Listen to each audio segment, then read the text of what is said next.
E estamos aqui com mais um vídeo do nosso canal Política em Debate. Minha amiga, meu amigo, você já sabe o que eu vou pedir. É isso mesmo, né? Deixe seu like e siga o nosso conteúdo. A tentativa de golpe aqui no Brasil, né, que foi uma tentativa de golpe, evidentemente, ela hoje completa, se eu considerar o dia 8, exatamente uma semana, 7 dias após a fracassada tentativa de golpe, como nós dissemos, que aconteceu agora com a complacência de todas as autoridades policiais do Distrito Federal. Anderson Torres foi preso hoje, né? Na casa dele foi encontrada a minuta de um golpe que seria assinado por Bolsonaro, onde haveria então a intervenção, a decretação de um estado de defesa, e a seguir esse estado de defesa previa justamente a intervenção do Tribunal Superior Eleitoral, onde eles iriam modificar o resultado da eleição, dando, obviamente, a vitória para Bolsonaro. O plano, na realidade, eu creio que seria, então, criar uma junta, uma espécie de governo de transição militar, obviamente, sob a liderança, então, do Bolsonaro, até que os fatos fossem apurados. E é claro que, então, diante de tudo isso, né, eles, ainda no tal documento, eles tentaram, né, dar uma roupagem democrática, colocando um membro do TCU, colocando um membro da OAB e outras forças políticas também, mas, claro, sob o comando do ministro da Defesa. O ministro da Defesa, evidentemente, do governo passado. É óbvio, né? Não seria o ministro da Defesa agora. Não é? Afinal de contas, o janúcio é desse governo. A coisa não funcionou. Bolsonaro agora está cercado por todos os lados. Não é? Está ainda nos Estados Unidos, há uma pressão enorme dos democratas. 47 deputados estão fazendo uma pressão gigantesca em cima do Joe Biden, tanto para que o FBI investigue o Bolsonaro nos Estados Unidos, quanto para que não deem nenhum tipo de asilo a ele. Aqui no Brasil, a PGR entrou no STF com um pedido de investigação do presidente sobre essa tentativa de golpe e, claro, foi prontamente aceita pelo ministro Alexandre de Moraes, que incorporou então isso àqueles processos que já vinham acontecendo, justamente aonde Bolsonaro atentava contra o TSE, STF e tudo mais. Então o cerco se fecha em torno de Bolsonaro. O que vai acontecer dele daqui em diante, realmente não sei. Tá? Se ele voltar para o Brasil, vai ser preso, não vai ser preso, no primeiro momento. O PL já vê isso, a prisão dele aqui, como muito provável. Pode ser que aconteça, pode ser que não. Mas a realidade é que fracassou a tentativa de golpe. Foi uma espécie de golpe tabajara. E é óbvio que não era um movimento espontâneo. Né? Aquilo foi organizado no país todo. Para você organizar um movimento desse tamanho, você precisa dos financiadores, que agora alguns deles nós estamos sabendo quem são. Você precisa daqueles que estão mais próximos da massa, ou seja, aquelas pessoas que controlavam as redes sociais. E agora uma delas, pelo menos, a tal de Cristina, uma coisa, está presa, né? Só ela detinha 2 ou 3 grupos no Telegram, cada um com 80 mil participantes. E ela também parece que era encarregada de arrecadar dinheiro do grupo. Tinha os financiadores institucionais, empresas envolvidas, pessoas físicas, que agora estão todos com medo. Por que eles estão todos com medo? Porque se eles forem formalmente acusados de terrorismo nesse processo que rola agora, serão vários processos, eles, por exemplo, ficam impedidos de entrar nos Estados Unidos, de entrar na Comunidade Europeia, e se não podem entrar nesses países, eles também não podem fazer negócio com esses países. Então, estão realmente muito preocupados com isso. Mas deviam ter pensado nisso antes, né? Tem muita gente graúda que está agora apavorada com a possibilidade de ser incluído nesse processo, ser acusado da participação de um golpe de Estado, primeiramente, e também pela participação em atos terroristas contra a democracia de um Estado soberano como o Brasil. Então, a conjuntura passava pelos financiadores, né, passava também pelaquela, depois descendo nessa árvore, aquelas pessoas que instrumentalizam o que desce das lideranças, e passa então para a raia miúda, atiçando ele através de milhares de fake news, evidentemente por contas fantasmas, e mentiras, e mais mentiras, e mais mentiras, e mais mentiras, e mais mentiras, como instalação de comunismo, que o Bolsonaro venceu a eleição foi roubada e tudo mais. E claro que lá em cima tem um núcleo, vou chamar aqui de núcleo duro. Quem é que compõe esse núcleo? Estrategistas dessa árvore, né? Estrategistas, e as lideranças ali em cima. Essas lideranças são as obscuras. Mas, e como é que isso realmente começou de fato? Bom, começou de fato, evidentemente, com a derrota do Bolsonaro. Né?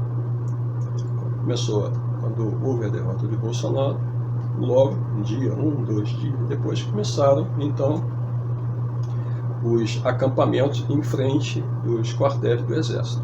E por que justo em frente dos quartéis do Exército? Porque a prefeitura, nem as polícias municipais, nem a polícia estadual tem jurisdição sobre uma área militar. A área em torno de 1.200 metros das instalações militares, dos quartéis e dos prédios militares, é de competência daquela força que está ali representada, seja Marinha, Aeronáutica ou Exército.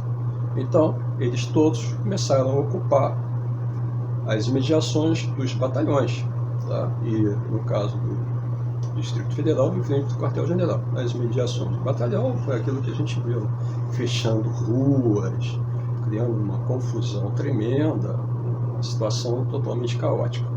Isso perdurou durante 68 dias. Essa estratégia, evidentemente, de se colocar na frente de batalhão e na frente dos quartéis, tinha um intuito claro, o intuito de não ser alcançado pela lei. Somente os militares poderiam tirá-lo dali. E aí você deve estar se perguntando, né? Mas os militares podiam tirar os acampados, aqueles todos que estavam na frente dos quartéis? Podiam, porque eles, nós já publicamos em vários dos nossos vídeos, eles têm força de polícia. Eles podiam ter feito isso a qualquer momento, tá?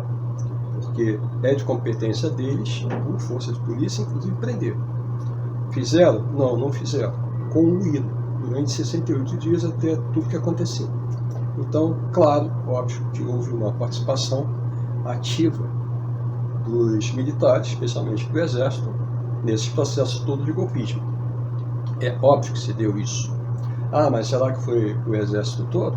Eu acho que não. Nós já publicamos um vídeo onde eu imagino de que forma foi. Eu acho que já desde o começo, eu acho que lá atrás, quando o Exército lançou a candidatura do Bolsonaro, em plena Academia das Agulhas Negras, em novembro de 2014, tá? Ali eu acho que eles estavam mais coesos, mas depois que o Bolsonaro foi eleito, tá? Logo começaram os descontentamentos com a forma como o Bolsonaro fazia a gestão, e aí vários dos generais caíram e foram substituídos, inclusive os comandantes das 3 forças também. Tá?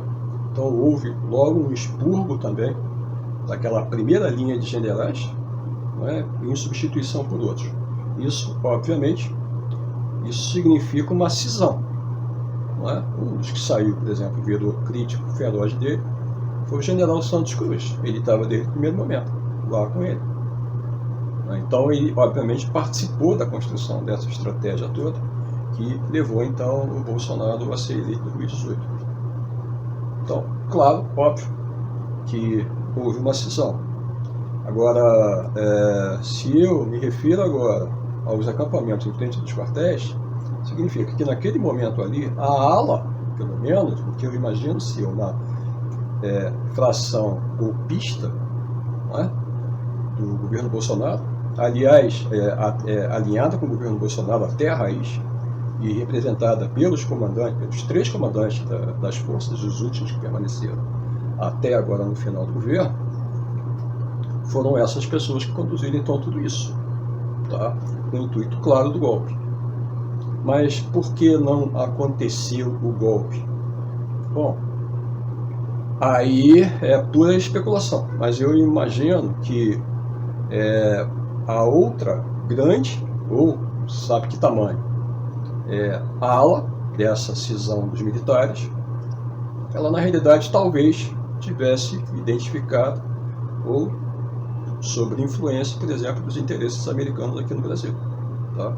Em relação à política lá do Joe Biden e também relacionado com o Trump. Então, o que pode ter ocorrido vamos deixar essa outra ala e a massa de manobra toda deles quebrarem tudo, né? Criar uma ambientação igualzinho que aconteceu nos Estados Unidos em 6 de janeiro de 2021. Isso vai ser caracterizado como uma tentativa de golpe de Estado, igual o que o Trump fez aqui nos Estados Unidos, e aí sufoca isso, acaba com isso e acusa todo mundo. E aí essa ala, então, golpista, ela é destruída dentro das Forças Armadas. E essa outra ala maior, digamos, democrata em apoio ao governo Lula, vence, tá? E com isso a posição do Joe Biden ficaria mais fortalecida, porque nos Estados Unidos teria sido sufocado um movimento golpista, tá? que não teve êxito, né?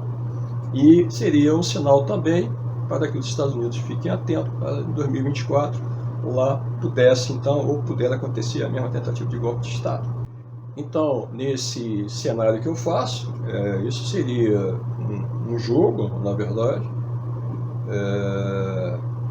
no qual a coisa, em vez de ser abortada logo no início, deixaria que ela chegasse a esse ponto para caracterizar, como foi o caso, uma tentativa de golpe e sufocar o golpe com a ala majoritária.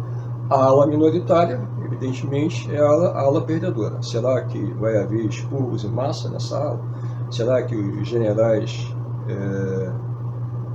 da ala perdedora, atrelado ao Bolsonaro, especialmente os generais da reserva, que compõem o governo Bolsonaro e que eram muito aquinhoados pelo Bolsonaro em todos os sentidos, vai ser exemplarmente punida? Não sabe, a gente tem que aguardar tudo, tá? Para ver o que vai acontecer nos próximos tempos. Eu duvido que eles mandem generais, por exemplo, serem exonerados, perderem as suas poupudas aposentadorias. Não vai rolar isso. Mas o fato é que o Lula sai fortalecido dessa história, o Bolsonaro sai incriminado, até o último fio de cabelo, que foi encontrado, como nós dissemos no início, a minuta de um decreto onde haveria uma intervenção a favor de Bolsonaro na democracia brasileira, a destruindo, tá? E criando-se, então, a princípio, um regime autocrático. E o Joe Biden ganha com isso também, porque ajuda, então, a encerrar de vez a carreira nos Estados Unidos, que, nesse momento, o Trump pede, o comitê que investigou o Trump, pede para que ele seja banido da vida pública dos Estados Unidos, além dos processos criminais que ele vai responder. Então, seria fechar a tampa do caixão do Trump, e aí o Bolsonaro também acabaria ou acabará de vez, não é? Se tornando inelegível e até pegando bons anos de cadeia.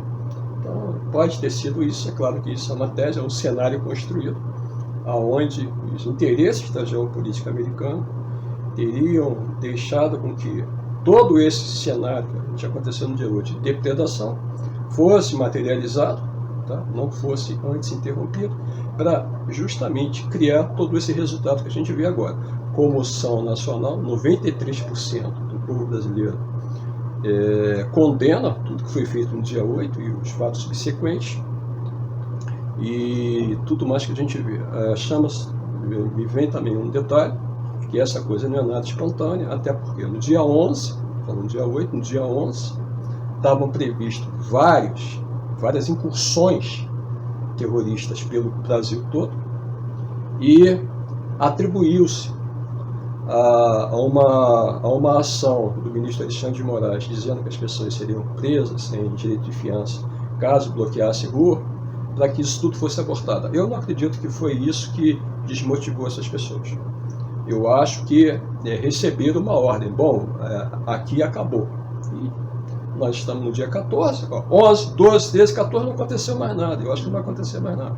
Ou seja, agora a coisa parece que terminou e agora os que estão sendo acusados, né, vão responder judicialmente, e é óbvio que estão caçando o Bolsonaro por tudo quanto é lado, procurando incriminá-lo e tirá-lo da vida pública brasileira, assim como também nos Estados Unidos está sendo feita a mesma coisa. É isso, meus amigos. Um grande abraço.